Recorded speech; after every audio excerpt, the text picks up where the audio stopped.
Shut up and sit down.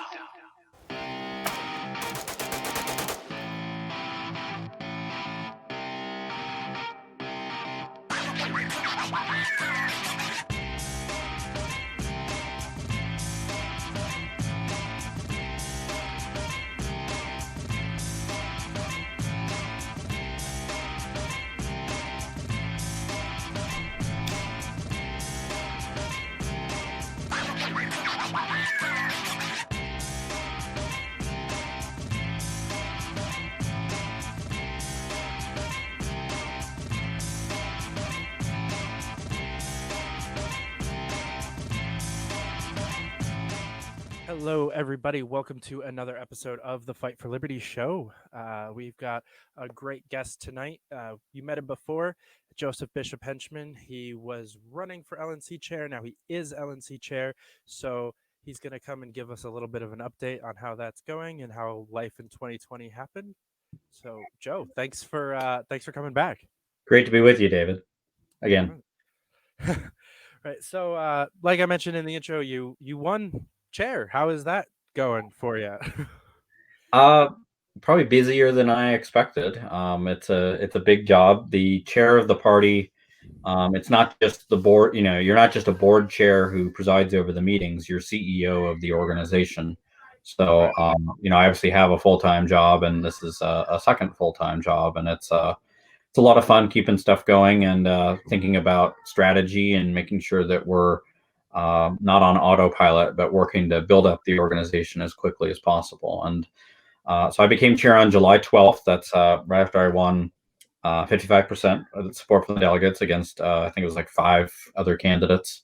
So I was very excited about that, and immediately had to dive right into our ballot access fight, because Democrats and Republicans automatically put themselves on the ballot, but Libertarians and other parties and other candidates have to go out and gather signatures, hundreds of thousands of signatures to get on the ballot. And it was obviously much more challenging this year than in other years because of the restrictions and the pandemic conditions. And, it's hard to go up to people within 6 feet of them and have them take a pen and sign something. I mean, it's not easy in normal years, but it's especially much harder in these years and in this year.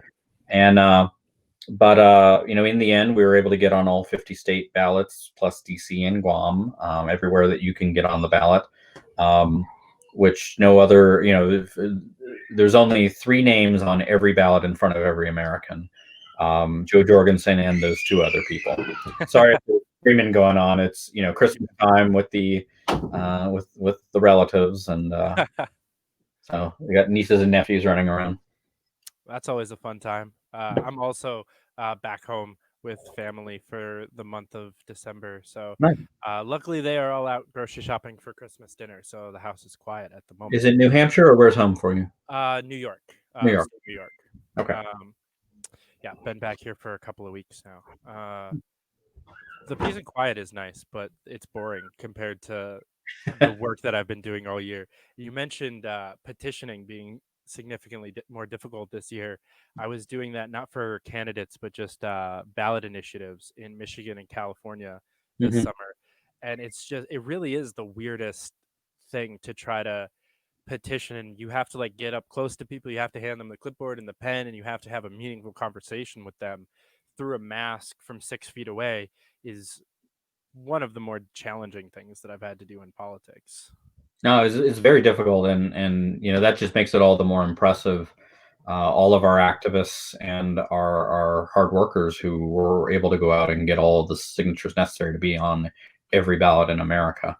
And I mean, this is something that Kanye West threw, I don't know how many millions of dollars at, and he was only able to make 12 state ballots. And the Green Party wasn't able to make, I think they were on less than 30. Or about 30.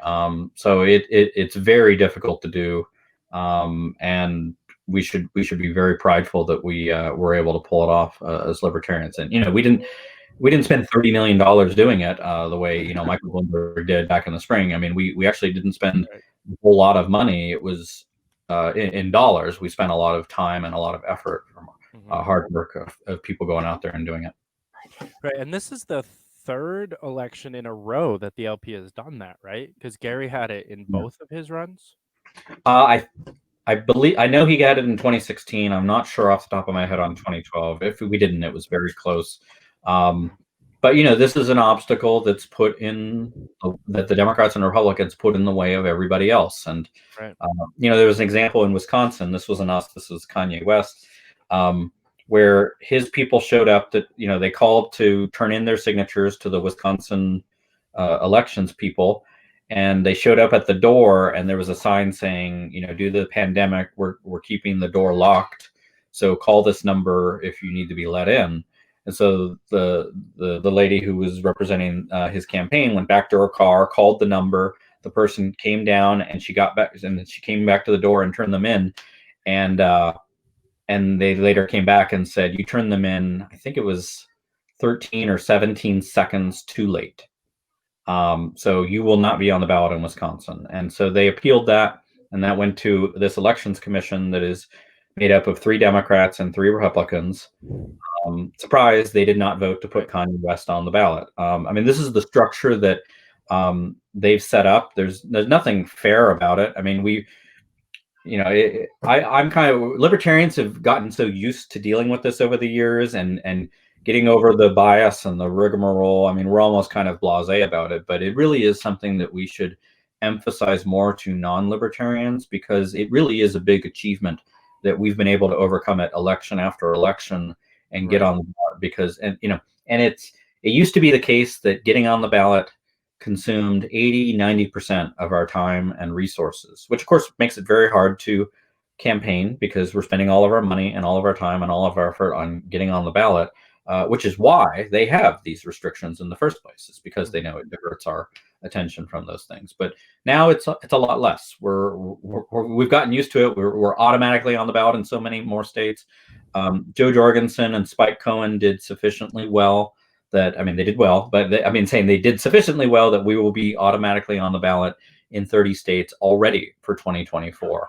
And so that's fewer states that we will have to do petitioning for next time, because of the turnout that they got and candidates also on the ballot got. Because in some states, it's not the presidential candidate that keeps ballot access, it's other candidates. So in DC, for instance, where I live, it's a candidate for delegate, Patrick Hines. He got enough votes where we're automatically on the ballot another 2 years. So kudos to everybody involved. So is that number bigger for 24 than it was for 2020, the automatic ballot access? Because I know that we lost it in New York, and I think it was in Ohio. Also. Yeah. Every election will gain some and we'll lose some. It's obviously a big loss to lose New York and Ohio automatic ballot access, because it's going to take a lot to get that back. New York, they just changed the law. Andrew Cuomo really does not like the Working Families Party of New York. And so I'm going to get the numbers wrong. You may know them off the top of your head, but it used to be the smaller of, I think it was 2% or 50,000 votes for governor or president, and that keeps you on the ballot. And that's too small, so he jacked up both numbers and made it the maximum. So it was designed to be impossible for the Working Families Party to meet, and consequently also impossible for everybody else to meet. But I think it's hilarious that the Working Families Party blew that number out of the water. Right. Ironically, they put Biden as their candidate on the ballot, and they told people, if you want to vote for Biden, vote for him on our line so we can stay on the ballot. So everybody else lost ballot access, including us, except the Working Families Party. So, I'd like to, see if we can get a message to Cuomo and say, like, what you didn't work there. So why don't you back off on this? I don't know. We'll see. I know the New York party's suing. I'm hopeful that will have a positive outcome. We're going to try everything in the book to get ballot access back in these states. And in Ohio, it's just a very high threshold to meet, and we weren't able to do it. I know the Ohio party is working on making sure that local candidates at least will be on the ballot for 21 and 22. Right. And then we'll get back president for 24 for both states. Yeah, for sure. I think we have a decent shot at Larry getting us ballot access back in 22, Larry Sharp, even if the threshold remains at the I think it's 140,000 votes now. He got like 110 last time around. So Yeah. it's doable in 22. But I think the craziest thing about Cuomo doing this is that he tried to do it middle of 2019 through a commission that was then deemed unconstitutional by the state, had these voter thresholds moved back to where they were, and then he put it in the emergency COVID relief budget in March and pushed it through. Like, Emergency is a great. I mean, every libertarian knows this. Anybody who's read Higgs, I think that's his name, knows that government, the best way to grow government power and to slip something through is in a crisis, in an emergency. And for sure. what Rahm Emanuel said, a crisis is a terrible thing to waste. So, yeah, I mean, we see that now. I mean, we're dealing with, so, we're talking the day after, or the morning after, the day, literally the day after Congress passed this 5,500 page COVID/omnibus bill. And I mean, we're going to keep uncovering stuff in this thing for a while now, because they kind of wrapped everything laying around the halls of Congress and threw it into this bill. And I think the text came out at like 2:00, and they've started voting on it at like 7 or 9 o'clock or something. So, I mean, literally nobody read this thing. They would have had to have read 11 and a half pages per minute. Yeah, it's faster than I can do. Yeah, I think it's crazy when you see Justin Amash and AOC tweeting almost identical things. You have to start to wonder what's going on in government. Well, they've got archaic views that this is me being sarcastic, that Congress should be a deliberative body where you discuss and amend legislation and all of that. That's obviously not how it works anymore. Now it's the speaker and the majority leader and the minority leaders and the president's representatives all get in a room, and they stay in a room and they hash it out, and whatever they come up with, they then announce that's the deal, and everybody's supposed to vote up or down on it, and no amendments and no debate and no discussion. And and people act like this is the way it should be, or the way it's always been. And Congressman Amash and many other voices have been very good about saying that this is not functional. This is not how it should be. That you will get better outcomes if you allow debate and allow amendments and allow discussion, rather than this, foisting this giant thing and demanding everybody vote on it. Yeah, I think this bill is one of the more clear separating the wheat from the chaff kind of moments. We had 53 representatives and 6 senators vote against this out of 550 some people. So, it was definitely a big deal to vote against it. It was walking away from whichever party line that you're a part of. We watched people like Bernie Sanders and AOC fall in line in the end. We saw some true patriots like Tulsi Gabbard or Justin Amash, Thomas Massey, even Matt Gaetz voted against it. I like to see Matt Gaetz teaming up with Liberty people, because I truly believe that he wants what's best for the country and just is a little bit misguided. So for libertarians, this is something we can point to in that, Democrats and Republicans, they can talk whatever they want to talk about, being anti-establishment or standing on principle or all this, but when it comes down to a vote where the speaker or the minority leader says you need to vote this way, Democrats and Republicans, for the most part, fall into line. Where all you have as a representative that's really of value is your vote, and if you give them your vote, then what is your negotiating leverage? It's people like Justin Amash who say, you don't automatically get my vote. You have to earn my vote on this by making it good legislation that actually hold people accountable. And imagine if there were 10 or 20 or 30 people who were taking the same positions he was. I think we would see dramatically different legislation happening in Congress. I mean, one of the many rules they had to waive in order to do this thing is something the Democrats were very proud about when they took over the House, is they put in a rule that bills had to be released 72 hours before voting on them to give a chance for people to read them and review them. Maybe it's 36 hours, but it was, more than they gave for this one, certainly. And so they had to waive that rule. Libertarians we're about, we're not going to do shenanigans like that. I mean, and we see this among the hundreds of libertarian elected officials at the local and now state level. I mean, we don't stand for that kind of stuff. And if that stuff happens, we vote no, like Justin Amash did. Mm-hmm. Yeah, I think it was funny. I was trying to find the votes before they really got published. So I was reading like the transcript from the House, and it looked like the transcripts from this year's LP convention because it was just like 7 different requests to suspend the rules. It just wasn't about voting on a porcupine versus a penguin like it was for us. But yeah, it was just constant like, hey, we have these rules. Can we ignore them so that we can do some tyranny today? Yeah, I mean, and why have some of this stuff if that's what's going on? So that's a general frustration that I think libertarians have, but we can use the country's misfortune to our benefit and illustrate that this is an example of what libertarians can do better because we do practice what we preach on this. Mm-hmm. Yeah, I think Amash hasn't accomplished necessarily anything since he's become a big L libertarian, which was kind of expected. His bills aren't going to get voted on anytime soon, just like Massey's and Rand Paul's bills don't get voted on. I don't think it has much to do with party registration. It's just not what Pelosi or McConnell want to be talking about right now. I wouldn't be so hard on him. I mean, he's right. been able to do some tripartisan bill introductions, and I mean, he's been on a tear lately. I mean, he's got some bills introduced on civil asset forfeiture and ending permanent national emergencies. While I do agree that they're probably not going to get passed in the remaining days of this session, which are counting down pretty quickly.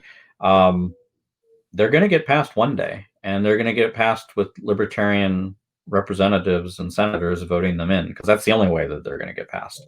And so I think it's a good marker, as before he cleans out his office and exits the House of Representatives, that he's laying out a marker that future libertarian legislators will take up and see to the finish line. Yeah, I definitely think, given what I said about him not having tangible result, he has definitely, like you're talking, has laid the groundwork for what a libertarian congressman looks like and acts like. Yeah. And he wasn't holed up in his office trying to be the main guy, trying to do stuff. He passed, or he's introduced multiple tripartisan bills. He's working with people like Ayanna Pressley to fix the criminal justice system. He's working with people like Massey to defend the Fourth Amendment. He's been able to show what the LP should be doing and what how down ballot people should be acting now that they've won state house races or state senate races or like city council stuff like that. He's been a good example for sure. Yeah, and it's been very good for people who don't really know libertarians to get a taste of that from seeing, because I mean, he's gotten a lot of applause and a lot of praise for his position. Not everybody agrees with him on everything, but uniformly I hear, well, the guy's principled, the guy's sincere, the guy practices what he preaches, and there's even a whiff of, maybe things would work better if we operated along the lines of what he's talking about, of not just having 4 people decide everything for the House of Representatives and for the Senate. Right. I think one of my favorite political things that's happened like almost all year was an article that came out yesterday where the headline was "No Place for Troublemakers," and the image attached is Amash and Tulsi Gabbard's faces. And I love it because it is true, like, bottom unity, working together with the people that want to stop this authoritarian BS and make the country work the way it's supposed to, regardless of where they fall on the political spectrum. Yeah, no, I mean, a lot of most people do not vote on policy. And this is very painful for me to admit as a policy wonk and as somebody who works in policy all the time. But most people, when they choose what candidate to vote for, it's based on name recognition or the vibe that you get from interacting with them or seeing them interact with others, or who else has endorsed them. So all of this kind of stuff. That's why all of that matters in campaigns. And I'm very proud that our Libertarian candidates, not just Justin Amash, but so many all over the place. Marshall Byrd, our new Wyoming state representative, Jeff Hewitt out in California, and a lot of our new local city council and elected officials. They're all upstanding people. They're truth tellers. They don't bullshit. They're politicians, so they'll talk, but they practice what they preach. They stand for important stuff, and they're relentless, and they're tireless, and I think that's very good branding for the Libertarian Party, because it does describe so many of us. Yeah, it's great to see that mentality shift, because I think the most common thing that I hear working in politics and getting to like door knock for candidates and just talk to hundreds of people a day is nobody trusts the government. Nobody trusts politicians. They only everyone is taking what they say with a grain of salt. Even Trumpians don't trust Trump 100% anymore. And the Democratic primary, I think, ruined everyone's opinion of the Democratic Party. No matter how hard you were going for Biden, that there was some shady shit that went down there, and that he was an awful candidate. And I think the LP needs to change that narrative, and they're doing a decent job so far. But I still hear it on working LP campaigns of, oh yeah, but he's a politician, so how much can we really trust what he has to say? And I think you're right. I think the people that we've elected over the last 2 years are proving on a daily basis that we can trust what they say. And Amash is the only one on a national level getting us a lot of coverage, but people are going to be able to see that their counties are getting better, that their towns are getting better because they elected a libertarian. I've never, I kind of have a rule, as I imagine a lot of us do, of I don't want to work for or help promote a candidate that I don't believe in, that I wouldn't, what's the old saying, that I wouldn't trust to watch my kids for an evening. And it's really hard to do that as a Democrat and a Republican. It can be done, certainly, but it's a lot easier, I found, as a Libertarian. I've never been a Democrat or Republican, but I love interacting with our candidates, as I did for from July 12th until Election Day nonstop, helping make sure that we were doing everything we can to promote them, get them resources, get them some attention, because there are so many great people who are, and we had, I've lost track. There's over 500, over 600 candidates running for different things. Many of whom did very well. We set records in a lot of places. Rainwater in Indiana set a record for votes for governor, percentage votes for governor. Ricky Harrington in Arkansas set record for a U.S. Senate candidate. Marshall Byrd, obviously, he got elected in Wyoming, which brought us our first state legislative win on the ballot in a generation. So, we're starting to break through. We still have to do a lot more of educating and branding libertarians with the general public, because people hear all the time from the time they're young what a Democrat and what a Republican are, and those are fairly well branded. Libertarians, we haven't been as upfront and forward with that, and so we get defined by our enemies. Libertarians are, the Democratic Socialists tell people something about libertarians, and the Republicans tell people something about libertarians, and those tend to take hold, oftentimes because people haven't met a libertarian. So that's why building positive brand messaging that conveys our values is a big priority of mine. We're setting up a communications department in LPHQ for the first time in a long time, actually staffing it and putting resources into it.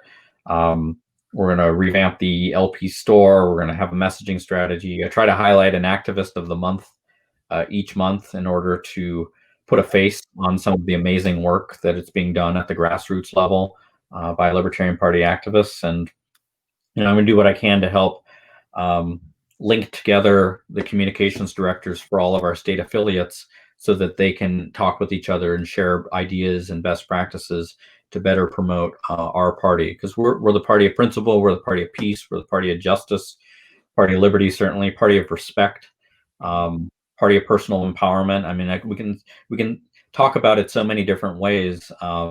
It's really important that we all show it too. Yeah. I think I learned the lesson you were mentioning earlier about it being hard to be a principled Democrat or Republican.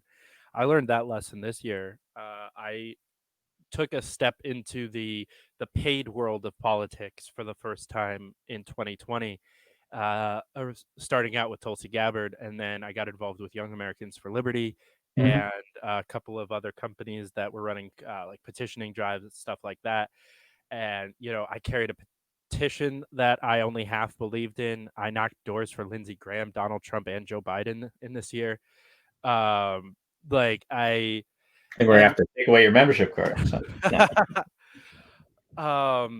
yeah, it was like the Lindsey Graham and Donald Trump was completely non-consensual. Like I went down to South Carolina to work specifically for Nancy Mace, who is actually a decent Liberty Republican.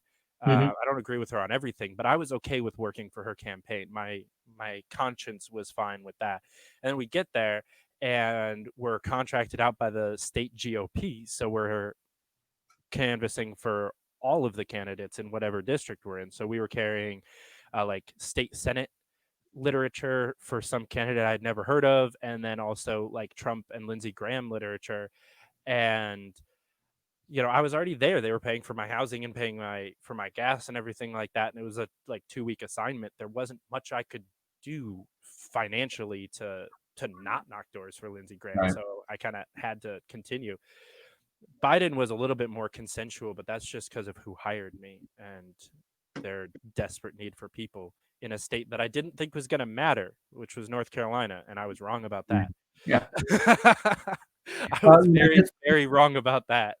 This highlights it's another priority of mine and priority of so many in the party, which is building up our infrastructure to elect and re-elect libertarians, because so many libertarians, if they want to work in politics, it's really hard to make a living only working for libertarians. So I mean, that's why we lose a lot of potential talent to other sectors of the economy, which maybe is better, I don't know, but or to Republicans and Democrats, because they can put their skills and earn income. So and we have no shortage of need for talented people who can work in elections. I heard it nonstop from candidates. I need field directors, I need communication directors, I need volunteer coordinators, I need campaign managers, et cetera, et cetera. I mean, we frankly just didn't have enough paid people to deploy, or people able to be deployed on all of that who have the necessary skills. And, I want to change that. And so we're going to be doing a lot more campaign training in 2021, both classroom, both in-person and virtual classroom style, working through a curriculum training, and on the ground training, working for local candidates who we're going to kind of test to see how that works. But it's kind of an apprenticeship, putting them on campaigns to help out our local candidates with some of this stuff. And we'll formalize it a little bit. It'll be a certification thing. If you take all your classes and you help out on an on-the-ground thing, then you're going to be a certified libertarian campaign manager. That you can show that off to future prospective employers and everything. But it also means that we need to have the donor infrastructure and the talent infrastructure and the volunteer infrastructure all built so that we can leverage this maximum. So, because I really don't want to, in 2022 or in 2024, have a campaign call. I mean, this happened over and over again, saying like, I need 2 more campaign staffers. We've got the money. We've got the opportunity. Who do you have? And us not able to fill that need. That's unfortunate, because that's opportunities that are left on the table. Right. I think the fact that this year we had I have the money and not the person. I think it was the first year that I've heard that as Yeah. often as I did. Normally it's I have people that have full-time jobs that would work for me if I could pay them, but I can't, so I'm screwed. Now we have the donation volume to kind of keep up with that, and that's good. And we could always use more. lp.org/donate. Yes. You're right. I mean, donors invest in success. They invest in results, and us being able to elect Marshall Burt means a lot. So my thanks goes out to everybody who donated to that campaign and worked for that campaign and helped make that campaign succeed, because it sent a signal. Us prevailing and succeeding sent a signal that we're serious about electing people to change public policy in a libertarian direction.